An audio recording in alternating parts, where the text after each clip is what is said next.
श्रीमद् भगवद गीता यथारूप अध्याय 18 श्लोक संख्या 40 से 46।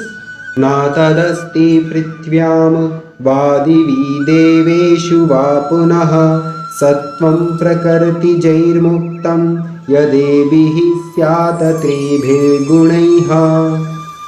इस लोक में, स्वर्ग लोकों में या देवताओं के मध्य में कोई भी ऐसा व्यक्ति विद्यमान नहीं है जो प्रकृति के 3 गुणों से मुक्त हो।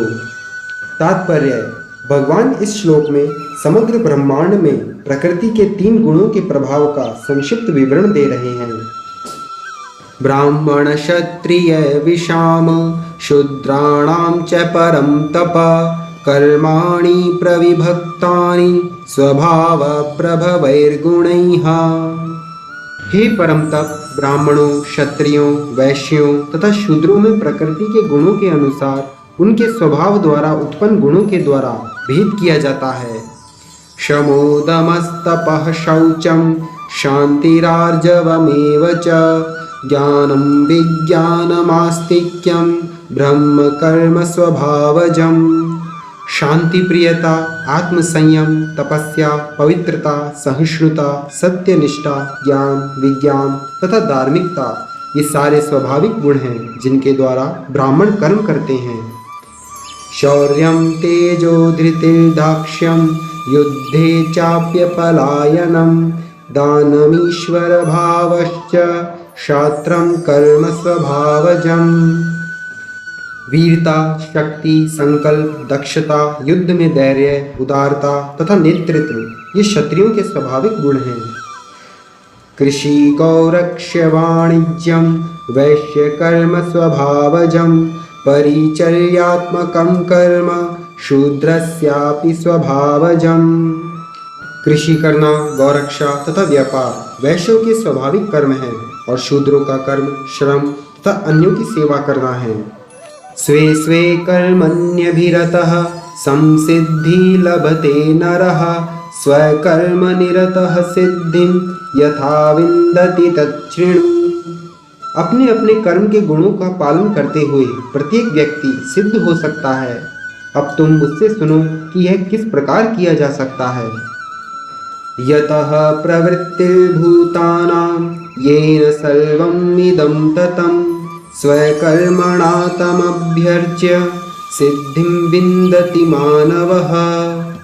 जो सभी प्राणियों का उद्गम है और सर्वव्यापी है, उस भगवान की उपासना करके मनुष्य अपना कर्म करते हुए पूर्णता प्राप्त कर सकता है। तात्पर्य: जैसा कि 15वें अध्याय में बताया जा चुका है, सारे जीव परमेश्वर के भिन्नांश हैं। इस प्रकार परमेश्वर ही सभी जीवों के आदि हैं। वेदांत सूत्र में इसकी पुष्टि हुई है, जन्मादस्यतः। अतएव परमेश्वर प्रत्येक जीव के जीवन के उद्गम हैं। जैसा कि भगवद गीता के 7वें अध्याय में कहा गया है, परमेश्वर अपनी परा तथा अपरा इन 2 शक्तियों के द्वारा सर्वव्यापी है। अतएव मनुष्य को चाहिए कि उनकी शक्तियों सहित भगवान की पूजा करे। सामान्यतया वैष्णवजन परमेश्वर की पूजा उनकी अंतरंगा शक्ति समेत करते हैं। उनकी बहिरंगा शक्ति उनकी अंतरंगा शक्ति का विकृत प्रतिबिंब है। बहिरंगा शक्ति पृष्ठभूमि है, लेकिन परमेश्वर परमात्मा रूप में पूर्णांश का विस्तार करके सर्वत्र स्थित हैं। वे सर्वत्र समस्त देवताओं, मनुष्यों और पशुओं के परमात्मा हैं। अतएव मनुष्य को यह जानना चाहिए कि परमेश्वर का भिन्नांश होने के कारण उसका कर्तव्य है कि वह भगवान की सेवा करे। प्रत्येक व्यक्ति को कृष्ण भावनामृत में भगवान की भक्ति करनी चाहिए। इस श्लोक में इसी की संस्तुति की गई है। प्रत्येक व्यक्ति को सोचना चाहिए कि इंद्रियों के स्वामी ऋषिकेश द्वारा वह विशेष कर्म में प्रवृत्त किया गया है। अतएव जो जिस कर्म में लगा है उसी के फल के द्वारा भगवान श्री कृष्ण को पूजना चाहिए। यदि वह इस प्रकार से कृष्ण भावना में होकर सोचता है तो भगवत कृपा से वह पूर्ण ज्ञान प्राप्त कर लेता है। यही जीवन की सिद्धि है। भगवान ने भगवद गीता में कहा है, तेषाम अहम समुद्धर्ता। परमेश्वर स्वयं ऐसे भक्त का उद्धार करते हैं। यही जीवन की सर्वोच्च सिद्धि है। कोई चाहे जिस व्यक्ति परक कार्य में लगा हो, यदि वह परमेश्वर की सेवा करता है तो उसे सर्वोच्च सिद्धि प्राप्त होती है। हरे कृष्ण।